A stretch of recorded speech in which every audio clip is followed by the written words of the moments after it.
y nos vamos a ir al espacio de nuevo. Porque hay un artículo muy chulo que salió en Acta Astronáutica que eh, tiene que ver con la posibilidad de, bueno, con la defensa planetaria, que por cierto, dentro de poco creo que es el 30 de junio, cuando se celebra el Día del Asteroide y todo esto de la defensa planetaria y tal, pues este artículo que salió en Acta Astronáutica tiene que ver con cómo protegernos de un asteroide peligroso. Supongamos que encontramos un asteroide que va en curso de colisión con la Tierra y qué podríamos hacer. Y a mí me llamó mucho la atención porque me sorprendió. Yo no sabía que esto era una posibilidad, que es usar detonaciones nucleares no para destruirlo, sino para desviarlo. ¿Vale? Yo esto no lo había oído. Esto suena totalmente a película de Bruce Willis o algo así, pero no, la idea no es destruir el asteroide, sino darle un empujón. Ya hemos comentado otras veces que si hay un asteroide que viene con rumbo de impactar con la Tierra y lo encuentras a última hora y tienes que hacer pues eso, como en las películas, ¿no? Una misión para, eh, pues, no sé, protegernos de alguna forma, hacer algo, lo que no quieres hacer es destruirlo, porque entonces lo que vas a conseguir es que un montón de fragmentos de ese gran asteroide vayan a impactar con la Tierra. Y eso lo que haces es cubrir una mayor área de impacto. O sea, prefieres que haya un impacto más potente sobre un área más pequeña, porque al final la gente que vas a matar es la que pillas en ese área. Da igual que sea con 10 veces más energía o 10 veces menos. Esa área la vas a, ¿sabes? Si vas a vaporizar, yo qué sé, el equivalente a la isla de Tenerife, da igual que la vaporices a 100 grados o a 100.000 grados. La Hombre, cantidad de energía. tanto como igual del todo, ¿no? Porque afecta al clima y afecta a una serie de cosas, Bueno, pero sí. bueno. Sí, sí. Claro, pero los efectos de segundo orden ya probablemente sean difíciles de comparar los de una situación con los de otra, ¿no? Sí. En el otro caso, y esto, bueno, De los hecho, militares, yo creo que al final, como la Tierra homogeneiza toda esa energía, o sea, todo eso se termaliza en la Tierra, al final que la energía te venga en un solo golpe o que te venga en 27 y uno partido 27 veces en cada golpe, a lo mejor te da igual para los efectos en el clima y tal. para efectos climáticos probablemente da igual, sí. Mm. Aún así, yo creo que levantas más polvo esparciendo los impactos sobre un área mayor que concentrándolo en un único punto de impacto, ¿no? Pero no lo sé, eso habría que estudiarlo Sí, y eso de eso habría que verlo. no creo que se hayan hecho estudios hasta ahora. Pero bueno, sobre el área que cubres, quería decir que los militares ya han pensado en esto y por eso inventaron las bombas de racimo. Y si tú quieres destruir una zona muy grande, más que mandar una bomba enorme, lo que haces es que la separas en muchas bombas más pequeñas, que cada una abarca una cierta área y entre todas pues te cubren un área mayor. Entonces, otra cosa es que lo pillaras muy lejos. O sea, si pillas muy lejos del asteroide, todo es más fácil. Tanto desviarlo como incluso destruirlo. Si lo destruyes muy lejos, lo que pasa es que los fragmentos se van a ir abriendo. Y cuanto mayor sea la trayectoria, más se van a desviar esos fragmentos de la trayectoria original. Entonces, si tú lo pillas muy lejos, yo qué sé, 10 órbitas antes de que choque con la Tierra, pues a lo mejor destruirlo podría ser una opción. Siempre es más peligroso porque es más difícil calcular, ¿no? Cuando tú destruyes algo, no puedes calcular exactamente qué fragmentos te van a aparecer y con qué velocidades cada uno. Pero bueno, se puede, si está muy lejos y lo pillas con 20 años de antelación, puedes decir, bueno, lo destruyo ahora y dentro de 20 órbitas a la Tierra caerán 4 pedacitos y serán pedazos pequeños y tal, y el resto se habrán dispersado. Pero Ahí hay un argumento bonito para una novela de ciencia ficción, que es, lo descubres 20 años antes. ¿Qué es mejor? ¿Esperarte y que haya una probabilidad entre 10 de que el piedro choque contra la Tierra? ¿O destruirlo ahora y tener una probabilidad del 90% de que uno o dos trocitos caigan? exacto, porque sabes además lo que va a pasar, que seguramente diferentes países van a tener diferentes opiniones sobre lo que hay que hacer. Y entonces, y cada uno decidirá que hay que hacer lo que ese país dice, ¿no? Y esta es una de las cosas por las que se supone que debe existir una agencia central de defensa planetaria, porque tiene que haber una autoridad mundial para eso. Es un problema planetario. El impacto de un asteroide es un problema planetario y tenemos que tener una solución planetaria. No puede ser que cada país quiera aplicar su solución, ¿vale? Porque imagínate que decides desviarlo, pues habrá países que deciden desviarlo en una dirección y otros en otra, ¿vale? En fin.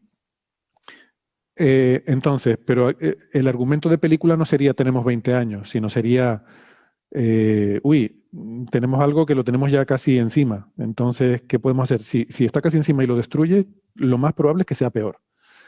Eh, Hasta ahora las ideas que hay consideran desviarlo, suponiendo que lo pillas con suficiente antelación.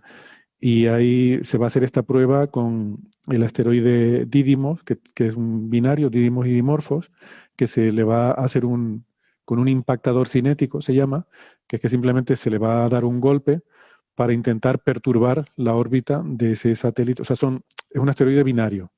Entonces, el pequeño satélite que está dando vueltas en torno al principal se pretende desviarlo un poquito de forma que siga estando en órbita, pero al desviarlo tú puedes medir cómo le has perturbado su órbita y puedes ver si ha funcionado bien según tus cálculos el impacto que querías hacerle, ¿no? Bueno, eso es la idea ahora mismo con la que se trabaja seriamente. Luego hay ideas un poco más locas, pero no tan locas como esta que se publica en este artículo, que es decir, supongamos que la situación es bastante peor, que digamos que lo tenemos a 10 años vista, el impacto. Necesitas darle un empuje considerable. Eso no lo puedes hacer con un cohete químico porque no puedes mandar suficiente energía química, pero sí lo podemos hacer con una detonación nuclear. ¿Cuál sería la idea? No es plantar una bomba atómica en el asteroide, sino detonarla a una cierta distancia, a una altura de detonación. Y claro, en el espacio vacío no hay un contacto entre la bomba y el asteroide, lo que hay es radiación. Esa bomba atómica va a generar un flujo sobre todo muy fuerte de rayos X, de rayos gamma, que van a calentar la superficie del asteroide, pero sobre todo de neutrones. Los rayos X y los rayos gamma se van a quedar en la superficie, van a calentar mucho la superficie, pero los neutrones van a penetrar una cierta profundidad dentro del asteroide. ¿Y cuál es la idea? Que todo eso se va a calentar tanto que se va a evaporar. Y esa evaporación hace una especie de efecto cohete que va a impulsar el asteroide en la dirección opuesta a esa evaporación. Y Le va a dar además un impulsar de forma continua. O sea, a diferencia de un golpe que le das en un momento dado, aquello se está evaporando un tiempo y durante todo ese tiempo está como cambiando su dirección.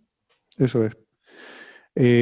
Bueno, entonces en este artículo lo que hacen es un estudio, porque ya hay otros anteriores, yo no lo sabía, he estado aquí mirando un poco las referencias y tal, porque esto me ha sorprendido mucho, la verdad. Siempre solíamos reírnos de esto, como de las películas, de una bomba atómica contra el asteroide, pero oye, hay ideas más o menos serias sobre este tema, pero ya digo, para desviarlo, ¿no? Y en este artículo lo que hacen es un cálculo de varias cosas, pero sobre todo se plantean si sería mejor, o sea, qué energía de neutrones sería más útil para esta aplicación. Típicamente las que te produces en una bomba de fisión, que son neutrones del orden de un megaelectronvoltio de energía, o de fusión, o sea, una bomba H, que también tenemos, que son bombas en las que una reacción de fisión se usa para provocar una fusión descontrolada y son pues como una especie de forma de aumentar la energía de una detonación nuclear. Pues ahí podrías producir neutrones de unos 14 megaelectronvoltios y hacen una comparación de eso. Realmente comparan más cosas también. Un kilotón frente a, no me acuerdo, no, 50 kilotones, no sé, dos energías diferentes de explosión, y ven un poco cuál sería el efecto sobre un asteroide modelo, que toman un modelo parecido al asteroide Apophis, que Apophis es un asteroide de más de 300 metros, un asteroide potencialmente peligroso, que tiene una órbita que lo lleva en ocasiones relativamente, bueno, muy cerca de la Tierra. Son 300 y pico metros y además con Apophis hubo una cosa porque no sé en qué momento, pero en este siglo, en los 2000 y pico, hubo un momento en el que el cálculo de impacto futuro daba una probabilidad del 2 y pico por ciento, que ya es una probabilidad importante. O sea, ahí hubo cierta inquietud, pero bueno, luego según se fue midiendo más, se fue afinando la órbita, esa probabilidad fue disminuyendo, ¿no? A día de hoy creo que está por debajo de una entre 10.000, pero bueno, que dio un pequeño Es un poco susto. como las anomalías del modelo estándar, ¿no? Que empiezan con 3,7 sigmas y van bajando a 2,5, 2,2 y al Sí, final. sí, solo que aquí no hay duda, aquí nos alegramos cuando va bajando la Exacto, probabilidad. sí, es la diferencia. Entonces, bueno, se plantean pues eso, un asteroide así que hubiera que desviar y cómo se podría hacer eso con, bueno, con estos dos escenarios, ¿no? No sé si ustedes han leído el artículo, creo que Francis lo ha leído también un poco y quieren comentar, pero vamos, básicamente llegan a la conclusión de que es mejor los neutrones menos energéticos, los de la fisión, que penetran algo así como 4,5 metros en promedio dentro o sea, de los 300 metros del asteroide solo penetran 4 metros, es muy poquita la profundidad que llegan a penetrar, pero bueno, volatilizando eso es bastante impulso que le das y, y bueno, pues te haces un cálculo de la velocidad. Tienes que tener cuidado también de no pasarte porque no quieres romperlo, entonces también ellos hacen un modelo con una cierta densidad, una cierta composición química, mineralógica del asteroide. Y Modelos, por cierto, que por lo que estamos descubriendo en cometas, sabemos que no sabemos casi nada de cómo es el interior de esos cuerpos. O sea, modelos que hasta que no sepamos más de asteroides y de cometas, están condenados al fracaso. sí, de hecho, no en este artículo en concreto, pero otro de los que he visto, lo que plantean es cómo sería una de estas misiones. Y no sería cuestión de llegar ahí y reventarle una bomba atómica al lado, ¿no? Sino que tendría que llevar una misión científica que primero te pones en órbita del asteroide y primero vas estudiando su trayectoria de forma muy detallada, porque al estar en órbita puedes tener medidas muy precisas de la trayectoria, ¿no? Y luego también hacer estudios de composición. Y con eso decides básicamente a qué distancia y en qué momento quieres detonar, porque lo bueno que tiene este tipo de estrategia es que regulando la distancia es como tienes un regulador, ¿no? Según la distancia a la que detones, puedes inyectar más o menos energía. Es directamente el cuadrado de la distancia. O sea que simplemente bueno, pues si estás al doble de distancia, la energía que inyectas es 4 veces menor, ¿no? Así que puedes regular de forma muy precisa la deposición de energía que quieres provocar. Por eso son tan graciosas las películas, ¿no? Porque fabrican una máquina y funciona a la primera, aparece una cosa desconocida y la destruyen a la primera, o sea, todo a la primera. No hace falta saber nada porque, bueno, todo debe ser más o menos, todo debe ser agua y esférica, ¿no? Sí, sí. Básicamente. Sí, La verdad un es que yo punto no que sé. me gustaría resaltar de este artículo es que consideran el asteroide como esférico, perfectamente esférico, ¿no? Que es una aproximación que obviamente es bastante irreal en la mayor parte de los asteroides que pueden ser peligrosos, en los NEOs, que suelen ser de formas más alargadas. Sí. Sí, Eso es es verdad. claramente una especie de primer intento de hacer este cálculo, ¿no? No un intento de que sea realista. Sí, en realidad el objetivo principal, que es determinar qué energía de neutrones es más eficaz para depositar energía, probablemente tenga validez general, ¿no? Independientemente de la forma. eh, si los de un megaelectronvoltio funcionan mejor que los de 14 en una esfera, pues probablemente también en un patatoide de revolución, pues también funcionaría, ¿no? Sería lo esperable. Otra cosa es que luego a la hora de diseñar la misión real, pues efectivamente tendrías que hacer primero un modelo más preciso de cómo es el asteroide que quieres desviar. Pero bueno, como sabemos que muchos asteroides tienen son como partes pegadas, agregados, y que las uniones entre estos agregados a veces son más débiles, por eso se erosionan más fácilmente y acaban produciendo esos cuellos que vemos en asteroides que tienen forma de pato, por ejemplo, de pato estos de juguete. Pues es muy posible que este tipo de cosas sea muy relevante a la hora de diseñar este tipo de misión, porque podrías partir el asteroide en dos trozos. Y en el momento en que lo has partido, todos tus cálculos ya no valen para nada, ¿no? Va a reaccionar de otra manera a ese impulso continuo que le está cambiando la trayectoria. Claro, partir una esfera es mucho más difícil por la mitad que partir una cosa un poquito más alargada que pueda tener partes más débiles.